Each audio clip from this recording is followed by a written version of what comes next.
The conscious must understand precisely what their task is, and we've said this 2 years ago here, we repeat it. Ours is not to teach the people to be conscious, but to make them conscious of their unconscious behavior.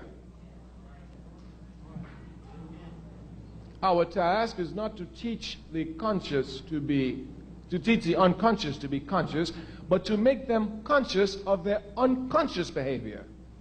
Because unconsciously, instinctively, they seek freedom. What we must do is make them conscious. Look, you want freedom anyway. Let's be serious. Let's sit down. Let's plan it. Let's wage protracted war, and let's tear down the system and walk on to liberation. It's as simple as that.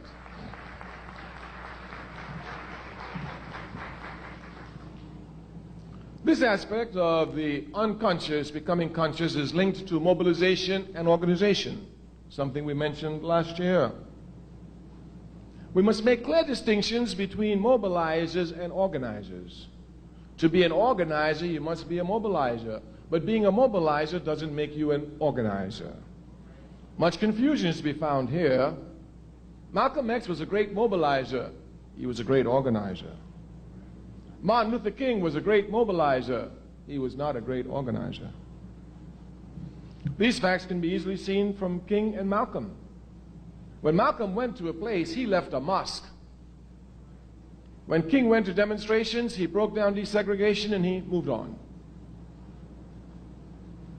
As a matter of fact, King was not concerned with organization to the point that even though he was the most popular Baptist preacher in America, without the shadow of a doubt, and probably, beyond the shadow of a doubt, the most loved, he could not become president of the National Baptist Convention.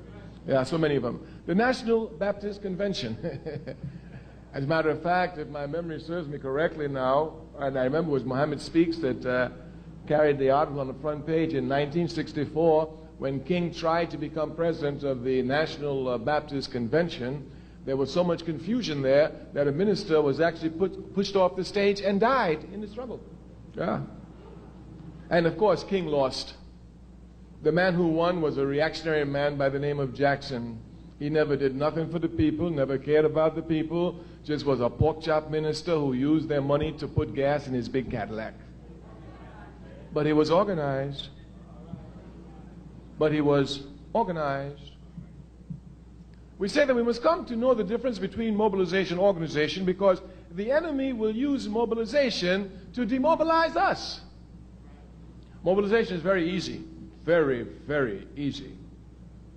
Because since we're people who are instinctively ready to respond against acts of injustice, anytime there's one little act of injustice, we can blow it up and we'll find people who come and make some mass demonstration around it. Miss Sally lost her job. Let's rally. She will get her job back. People will come and rally. So-and-so got kicked out of school because the teacher's unjust. The people will come and rally. They will come to rally at issues. And this is what mobilization does. It mobilizes people around issues. Those of us who are revolutionary are not concerned with issues. We're concerned with the system. The difference must be properly understood. The difference must be properly understood. Mobilization usually leads for reform action, not to revolutionary action. If we would look scientifically at the October 16th million and more march, we would see clearly that this was a mobilized event, not an organized event. We must know clearly the difference between mobilization and organization. One of the characteristics of mobilization is that it is temporary. Organization is permanent and eternal. Clear differences must be made because the unconscious can usually be captured easily around one-issue items, around mobilization items, but it's hard to catch them around organization. But these unconscious must be brought to organization. We must transform mobilization to organization. We say the enemy will come and use mobilization to demobilize us. Many brothers and sisters who've been to the million and more march will say to you, I was there. Well, what are you doing today, my sister? I was there. There weren't too many sisters out there, but you know, with a million brothers together, you know where I had to be. I was there. Yes. And then, of course, you find brothers, yeah, I was there, I helped you. What are you doing today, brother? If we're not careful, we allow mobilization to become events. The struggle is never an event. It's a process, a continual, eternal process.